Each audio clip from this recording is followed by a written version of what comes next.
Welcome to the latest episode of Five on the Floor, the Five Reasons Sports Network. Thanks for joining us on your favorite podcast app on Apple Podcasts, on Android, Spotify, or the Five Reasons YouTube channel.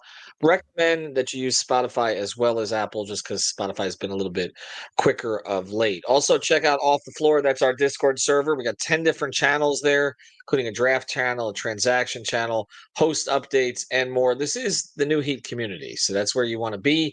Get off of Twitter. We take anything that's interesting from Twitter. We put it here anyway, so you're not going to miss anything. Link right there in the description. $2.99 per month.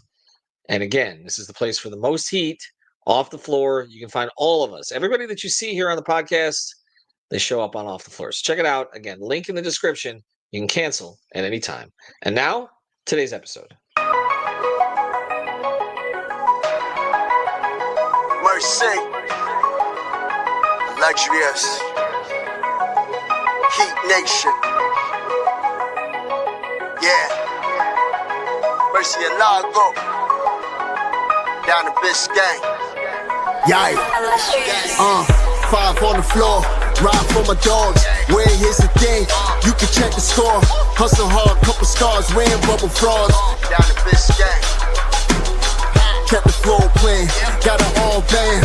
Y'all seen the block, stop with one hand. And Pat we trust, it's about have the guts. We're here to bring the heat, y'all can hang it up. Welcome to Five on the Floor, a daily insider show on the Miami Heat and the NBA, featuring Ethan Skolnick, Greg Sylvander, Alex Toledo, Brady Hawk, and others from the Five Reasons Sports Network. Also, make sure to subscribe to Off the Floor for the most heat anywhere.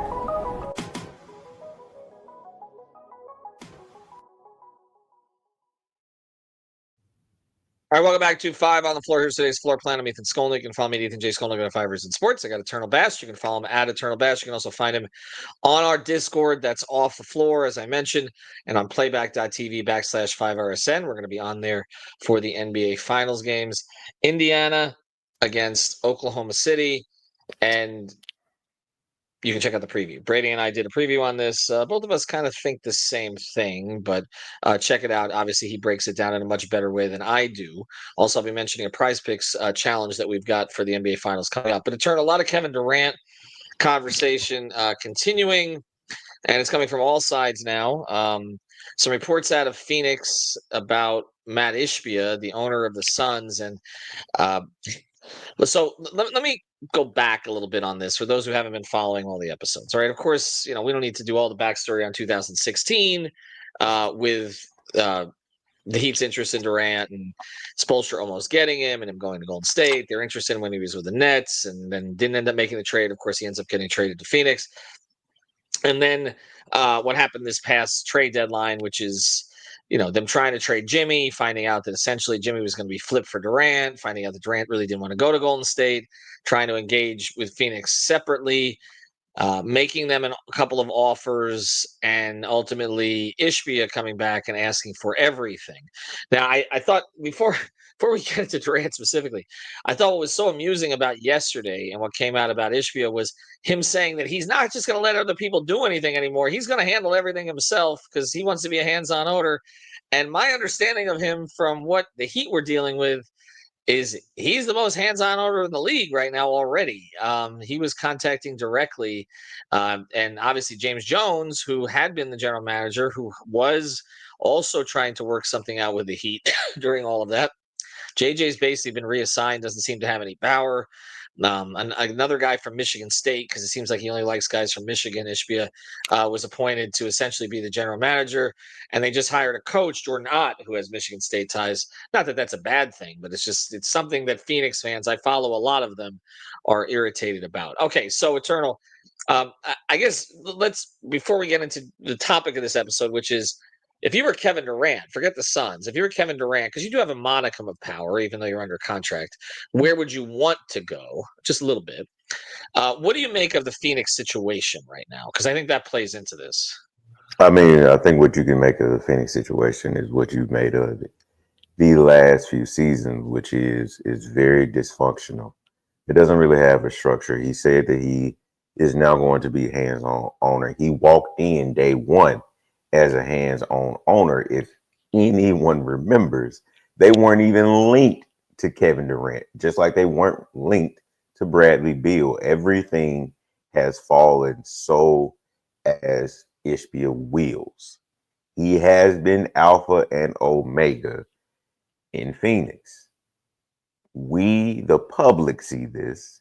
Those that cover the team sees this, and I'm sure everyone that's in the building sees this in ways that we haven't seen as well. I think it's absolutely hysterical and also delusional for him to come out and say that he is now going to be a hands-on owner. But I think it absolutely shows just what exactly you're dealing with, and I think it's probably going to turn into a Dallas Cowboys situation for the Phoenix Suns and their fans, with just without the rings to even look back at. But Well, when you you got look, to go back a long way to look back at the rings in Dallas. By the way, right, but Jerry's way has not necessarily been the best way for a very long time. man, but I think that specifically with KD, I think going from this dysfunction to somewhere where a little bit more stable, along with having the pieces necessary. Because it's not like KD isn't he may be just a pure hooper, but KD isn't a dumb, uneducated person of how No, the league works, right? no, And he's not. what it's going to take to get a deal done and everything like that. He's been involved in this before, especially with how everything was going down near the deadline. So he knows exactly what's going to happen to get a deal done. And I think he's going to take it. He's going to take all of that into account as he's thinking of places where to go, because whatever is sent out to get him, that team is still going to have ways to manufacture a contending team. So if you look at somewhere like San Antonio, who has all of their draft picks plus everybody else's draft picks, and you also got De'Aaron Fox, which they didn't send out much to get him. You also have like worldly talent in Wemby, who, yes, I get the concern as far as his health, but really when you look at the team itself, even if you only get, which I'm sure they would prefer him to play 70 games, but even if you only get 50 games out of Wemby, you still have the machinations of a team to do something in the playoffs, considering how you put it together. So you have the De'Aaron Fox, you have Stephon Castle, you have Keldon Johnson, Jeremy Shohan, like all of these pieces to either be a part of the team's success or to be a part of team building. And I think, San Antonio is a very attractive situation for KD. I know some has mentioned it being close, to where he went to college. I don't know how much that really plays a factor. We can talk about as we get further in the episode. There's Houston too. So I want to get to some of these names as we go forward. I want to stick right now quickly to the Phoenix situation, because I think you made a good point there that I think he's going to be looking for something stable, and so we can get into which of those organizations could provide that. I think the other thing to understand is he's not a free agent, but they are working with him and his agent. So they're working with Rich Kleiman, who's represented him for a long time. And it's funny, KD used to be so low maintenance. I remember at the very beginning that was the whole joke when he was the anti-LeBron. LeBron had the decision, and KD announced he was re-signing with OKC on Twitter. And now, obviously, with KD, there's been drama over the years for a variety of reasons, going to Golden State, then obviously the Nets, and then obviously Phoenix, which almost happened twice. But the big point you made is I do think if you're late in his career, I think he just wants a place.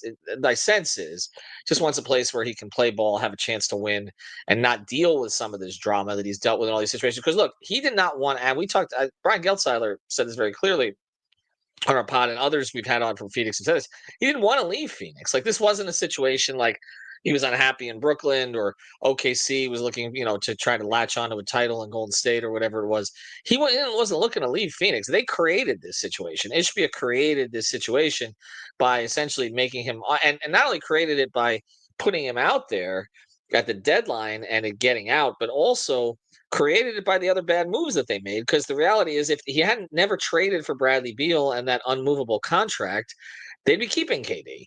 Now they're in a position where they can't, because Beal doesn't want to go anywhere, or they can't move Beal anywhere, and so they're stuck. So on the other side of this, let's get into some of the teams. You mentioned San Antonio, and I just want to look at this not from those teams' perspective, because we've kind of done that podcast. I want to look at it from his perspective. If you were him, and we'll make a list of the teams that could be involved here, what are the pluses and minuses, and where would you want to go? Before we do that, though, I do want to mention Prize Picks. And here's why. Okay, I always tell you about use the code 5 as our daily fantasy partner, legal in the state of Florida. You know all that. You get $50 if you use the code. But we're also having an additional contest. We're going to be giving away more promo funds. Okay, up to $50 in promo funds additional. And all you got to do is decide which of the 4 regular hosts of 5 on the Floor you trust the most. So before you all say Brady, okay, because you're all going to say Brady, Brady, myself, Alex, and Greg all have $100 to play with. Okay. We can use it however we want throughout the term of the NBA Finals. We can put $5 on one play, $20 on another play, however we want to generate the most. We know that Alex is going to blow it all with $100 play, okay, and go for the juggler. Well, I'm going to slow play it. You can choose whoever you want, okay? You're going to do this under a tweet. I'm going to put another tweet on, pin it to the top of 5 Reasons Sports. So here's the deal. All you got to do is choose one of the 4 of us, right? But if you all pile into one car, you're reducing your odds, okay? Because we're going to pick one randomly from whoever was right. So in other words, if we had 10 people who pick Brady, you got a 1 in 10 chance if he ends up winning. If you got one person who picks me, then if I win, then you get everything. So that's how we're going to do this, okay? We're going to put it on Twitter, but you have to be, the only thing you got to do is sub with the code 5. That's it. Sub with the code 5, put down your $5 because we're not going to give away anything to anybody who's not subbed that way, okay? So that's the way we're doing this. So check out Twitter. We're posting it around 4 o'clock today. If you're listening to this episode during the day on day of the NBA Finals, 4 o'clock on Thursday, I guess this what say Thursday. We'll be posting up that tweet. So check it out. Pinned to the top of the 5 Reasons Sports Twitter page. Okay. So let's go through some of these teams, all right? And I'm gonna pull a few of them that we've heard could be factors here. You mentioned San Antonio, Houston, Minnesota. I don't want to include OKC here because I feel like them getting to the finals kind of takes them out of the equation. Miami, clearly in the East. And is there a wild card in the East? I mean, some have mentioned maybe Orlando, possibly. Is there another one you want to throw in there? Atlanta has came up. Atlanta came up. All right. So let's say we're going to say Orlando, Atlanta, Miami, Houston, San Antonio, and not OKC, Minnesota. So we're going to do those 6. Could say those 6. I think. Is there? I don't think there's another one that really jumps to mind. All right. So I think just a very dark horse because there's still the lingering thing of what's going on with Giannis, and if he decides, damn, you drinking drinks, Jesus, Steve. yeah. If I would say if there's a team that could possibly get both of Giannis and KD, it would be Toronto. Okay. We'll throw Toronto in there. So let's start from this. If you were KD, would it be a deal breaker to stay out west? Hell no. Okay. So no, I mean a deal breaker in terms of I should have put it the other way. Would you want to go to the East so bad, considering the diminished state of the East? I guess we could throw Boston in there too, if some have suggested that. Although I don't really I don't see how that makes would sense for KD though. Right.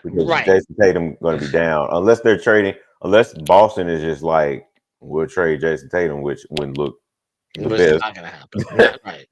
Well, Ainge was there. We know what he did with Isaiah Thomas, but no, I don't think that Ainge isn't there anymore. He's in Utah. Okay, so let's just say this particular point. If you were KD, would you insist on going to the East? I guess that's the better way to frame it. I think I would get everybody equal playing ground because if you lock yourself into saying I'm gonna go to the East because it's so weak, then you limit the teams that can really make a move for you. You know what I'm saying? Okay. As far as like Atlanta can make some moves, but they don't have all their picks, right? Right. Orlando can make some moves or whatever, but then you probably breaking up the core of that team, which is Franz and Paolo, to get a KD, right? Mm-hmm.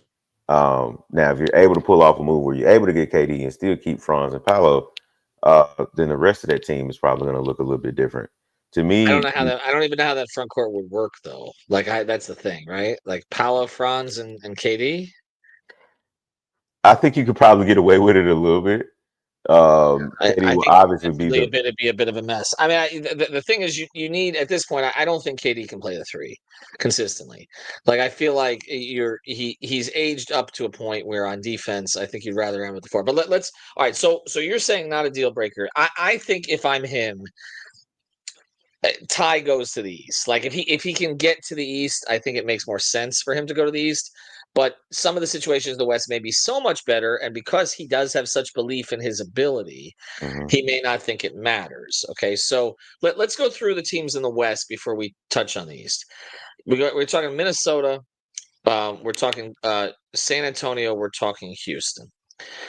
If you're talking about who has the best player right now that he can play with, Minnesota. it's Minnesota, right? I mean, we All could right. talk about Wemby, but even you're saying you may get 50 games out of him, and we don't really know. I mean, I think if you're looking 3-4 years down the line, you're hoping it's if you're San Antonio that it's going to be Wemby. But right now, if you're talking about step in immediately with a team, pair with another guy, a team that's been in the conference finals now a couple times in Minnesota, it's the Wolves, right? All right. And I think not only that, but it's just like you think about pairing as well. Not only is Ant the best player that we're probably going to talk about today, Mhm. you talk about pairing and the chemistry they already have from playing on Team USA. You talk about already having playoff success. They just need literally the next piece to get to Yeah. the promised land. And when you talk about a KD away, which we've talked about in our Discord, make sure you check it out. We talk about a KD away, they're literally a KD away. Yeah. Yeah. Like so, I think that's just walk in day one. We already know what the goal is. We already know the path to success and everything like that. And it's kind of just edging out everything else. Cutting around the edges to make things work. But to me, Well, they have now as as a free agent, which is something mm, that they need to deal with. They need somebody else who can score the ball. I don't think there's any question. I think when the pressure came on Ant, there was nobody else who could just go get one. KD's a go get one better than pretty much anybody who's ever played. I guess the other thing to factor in here is not just where he can win, but also there's the legacy question with him. And I know mm, that he says it doesn't matter, but then he goes back at anybody who goes at him on Twitter about it, which is it's not just enough for him to win. He mm, has to win in a way that people approve of, right? Because he won in Golden State and he was the best player in at least one of those NBA finals. And yet he's still never going to get credit for Golden State because he joined a team that won 73 games and they had Steph. I do think that going to Minnesota, if he got Ant over the hump, he would get credit, right? mm, I think that's the difference because this is a Minnesota team knocking on the door, knocking on the door. It's not like they just won, but they've been good. And to be a mentor to Ant late in his career, particularly, we know the reverence that Ant has for him. I think that would be a positive for him. I think Minnesota's a real threat here. I do. mm, Because I can see him seeing the benefits of it. He has never really cared about city or any of that. Minneapolis is bigger than OKC. I don't think that matters to him. I mean, we saw him in Brooklyn in New York. He didn't really get more promotional or endorsement opportunities there than he gotten anywhere else. He built a restaurant in OKC when he was there. He's fine in a mid-sized city like Minneapolis. So I think that's a serious threat. But if you look at the other two teams, okay, and I know that some on San Antonio put it out there. If you could play with, say, Wemby, Fox, and Castle, if you didn't have to move any of them, obviously you're not going to move Wemby, okay. As opposed to Houston's top three young players, you would take San Antonio's, okay. But there's a lot of depth on the Houston roster where they could trade some young pieces and still be competitive. I just don't. It doesn't seem like the Rockets have that much interest in him. Would you if you were him? Forget them. If you were him, Spurs or Rockets, where would you prefer to be? he can go to this. He could really go both situations and probably still, if they made it to the finals and win Finals MVP. Yeah. But when you think about, I think it's really a toss up. I think it comes down to the coach Mhm. because if it's players, obviously Fox and Wemby. Right. But if it's a coach, I think it comes down to Ime, right? And I think Yeah. we talked about structure to start the episode. I think it would come down to Houston, because of the coach, because he can probably sell him on a scheme. You know, he Mhm. can. You know, he's been to the conference finals with Boston. He has really taken a very young team and pushed them to their limits. Uh, and I think he and Katie could probably do some wondrous things in that locker room. But I think, and this is not just a knock on the Spurs coach, right? But just one just has more experience and more, Well, he's 38. He's basically Spo. I mean, he's basically Spo when Spo started. So you Mhm, just don't know. Like, it's a very similar situation. Pop, moves out of the coaching chair. Obviously, this is for health reasons, which we hope the best for Pop. Um, in Pat's case, he was just kind of worn out by everything. He had some health issues too at the time in that last season. And so he could have gone outside, picked somebody. He didn't. He picked a 38-year-old out of the film room. Pop could have picked any of the coaches. He could have gone out that a lot of who've left, Borrego, Mike Brown. I mean, there's a lot of guys who've been through San Antonio. Instead, he's promoting, was it Mitch Johnson, right? Who's 38 years old, which is, by the way, is exactly how old Spo was when he got promoted. So it's a very similar model to Miami's model. Miami's model obviously has worked, considering the fact that Spo is the longest tenured coach in the NBA, and perhaps the workout in San Antonio. But Durant has a relationship with Ime already, and so I think you're right. I think in that regard, that's a positive. Udoka seems like everything in terms of reputationally has repaired at this stage. So it's just about coaching, and he did a hell of a job with Houston. All right, so let's get to the next part of this. You're looking at these three teams. You're saying Houston, San Antonio, about the same, right? You're looking at Minnesota having Ant. mhm. What would be the case for Miami? I think the biggest case would probably be Spo and Bam, and that probably would just be it. Just Spo, Bam. You could talk about Miami's pedigree, but you when you stack it up, man, like unless Phoenix really lowered the price and Ishbia had a really good phone conversation with Mickey Arison and they were able to work out something that doesn't strain Miami, but also gives Phoenix a little bit of what they want, then yeah, you can make a very strong case for Miami. But No, I but I'm, think I'm not talking. I'm not talking about in terms of what Miami would no, give I up. get what you're saying. I'm That's saying relevant. okay. But I'm saying if you're KD, you're looking at okay. I could go play with Wemby. Mhm, I could go play for Udoka and a rising young team in Houston that surprised everybody by getting the number 2 overall seed. Or I mhm, could go play with Ant. All right. mhm. Again, these teams would have to.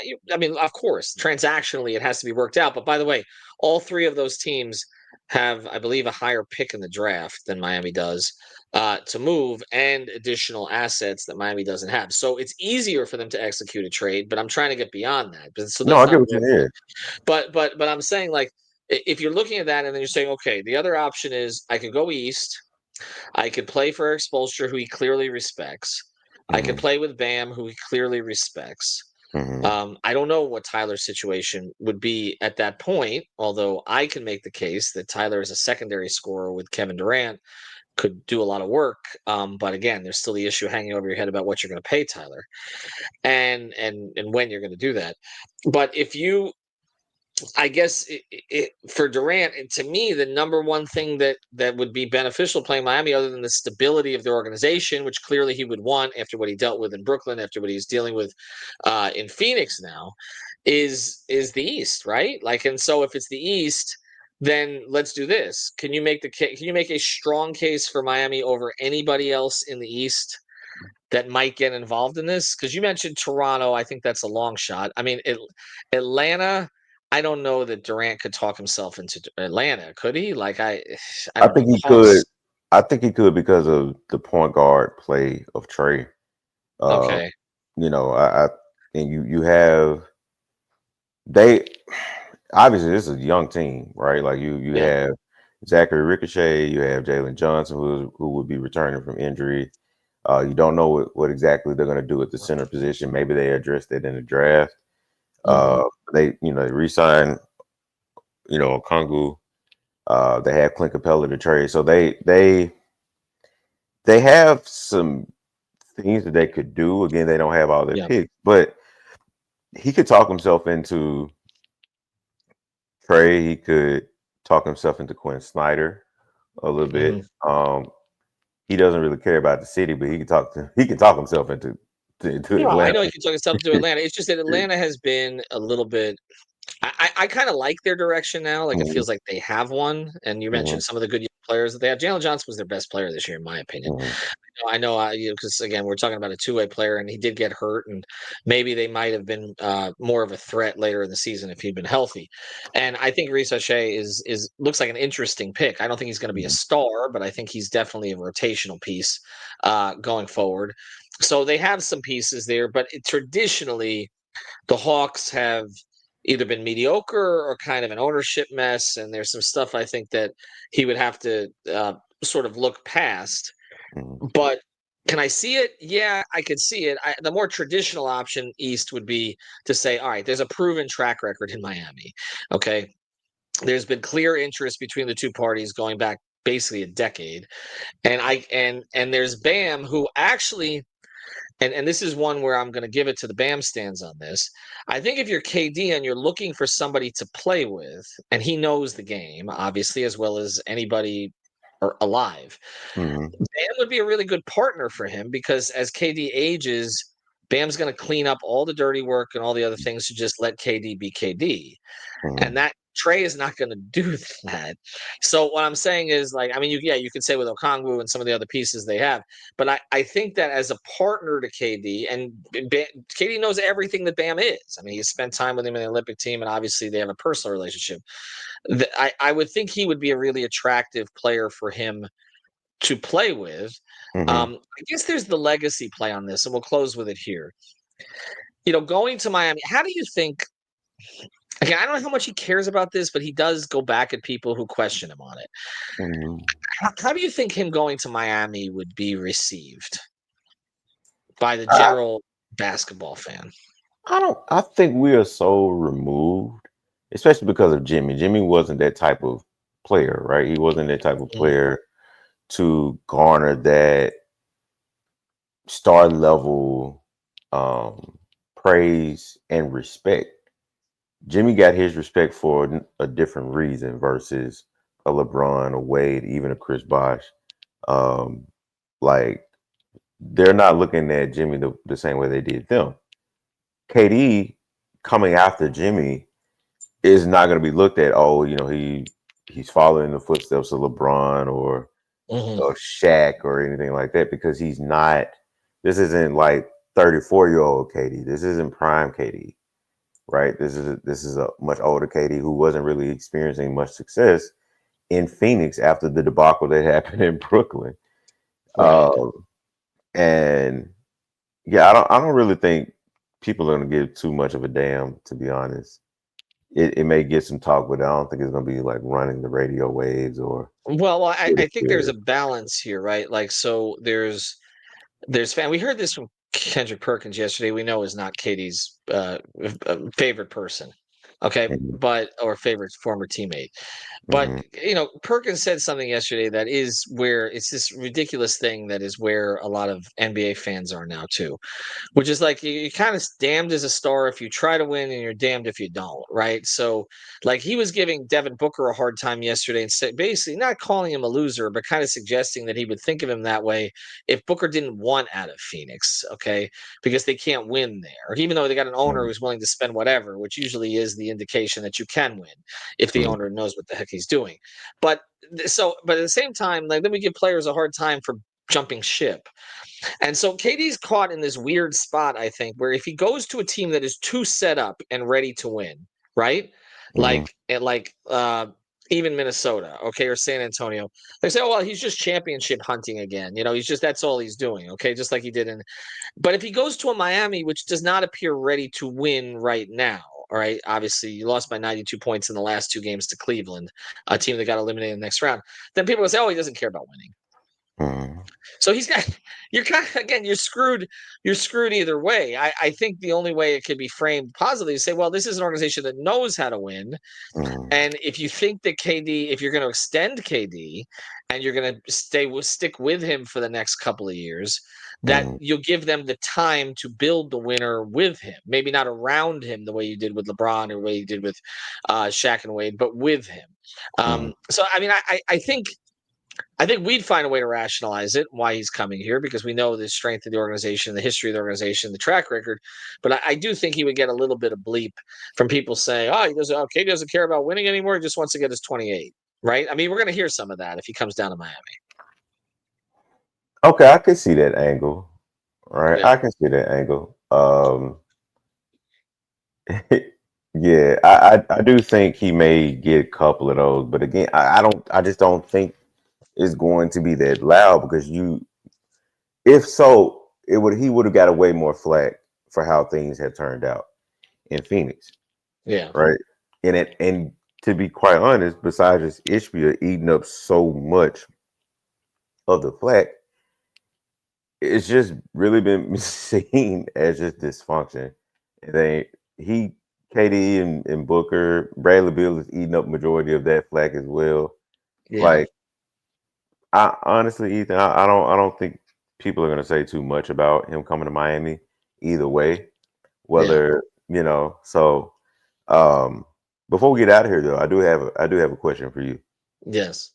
So we talked about earlier in the episode as we wrap this up from the KD standpoint, as you are making the decision of I'm okay with being traded here or trade me here, right? I would like to be traded here. When you be able to make, if you're talking about specifically going east, when you be able to make a case for Detroit as far as what's around him, thinking about like what just happened in Phoenix and how they tried to do that team building thing. If you're talking about such a very high IQ basketball player and you're talking about the spats we saw on the sideline between him and and the coach, wouldn't you make a case for Detroit, the coach there, the young players there, the avenues they have to build actually well balanced contending team around him in a weekend East, like you said? Yeah, I think that's fair. I think we have to look at we got to look at wild cards here, and I think that would be one of them. I guess the question on Detroit side, and it's a totally different episode, but the question on Detroit side is: do you want to accelerate the timeline to that degree at this point? I think the fact that they brought in some vets, who I did not think was a good decision at the time, but it turned out to be, whether it was Tobias or Tim Hardaway Jr., and they ended up. I thought they'd progress stop, but actually they kind of bridged them to this next era. Now, if you go get somebody who's a lot better than Tobias Harris to fill that role, then you're in business. So I think it's interesting. I think in the East, I don't think we should discredit anybody, honestly, except maybe Charlotte and Washington. And Brooklyn's in a build stage. He's not going back there. So, but I think that you look at Detroit's situation, it's interesting. I think the other thing to look at here, and we'll close it here, is would he want to go back to New York? It feels like the only way that would happen is if they decide to move on from Towns. It feels like one of the reasons they moved on from Tibbs is they're not moving on from Towns. But I can see there being a call in New York to go get KD, and it's going to be louder from the network that only focuses on New York and Los Angeles. So we're going to hear a lot of that. But I think Detroit is interesting. I would take them seriously right now. They have, like you said, they got a lot of young pieces, and they've got an A1 right now. Oh, And absolutely, yeah. so they do. And actually, he's lower maintenance than Ant in a lot of ways. I know that I don't know the relationship between Cade and KD. We know the relationship between KD and Ant, but that would make them compelling. And I don't think he'd get any heat for that because Detroit's been so bad for so long, right? Exactly. So that If anything, he would get championed for yes, going for to going Detroit. there. I would think so. Now the owner is the same as has been the owner during a bad period, but the owner has tried. He went out and spent the money on Monty, spent the money on Stan. He's tried. He's kind of seems to have found the right guy in Bickerstaff now. to help build with this thing. So yeah, keep an eye on them. They haven't been mentioned a lot, but I'm glad that you brought them up. All right, we'll see where this goes. More KD episodes to come. We'll do some Giannis episodes for the heck of it, although I don't see a path there. But anyway, follow him at Eternal Bast. Again, sign up for our Prize Picks contest. Check out Twitter when you're done with this. I'm going to post this up this afternoon. This is on Thursday prior to the NBA Finals, and we'll see you on playback. Have a good one, everybody.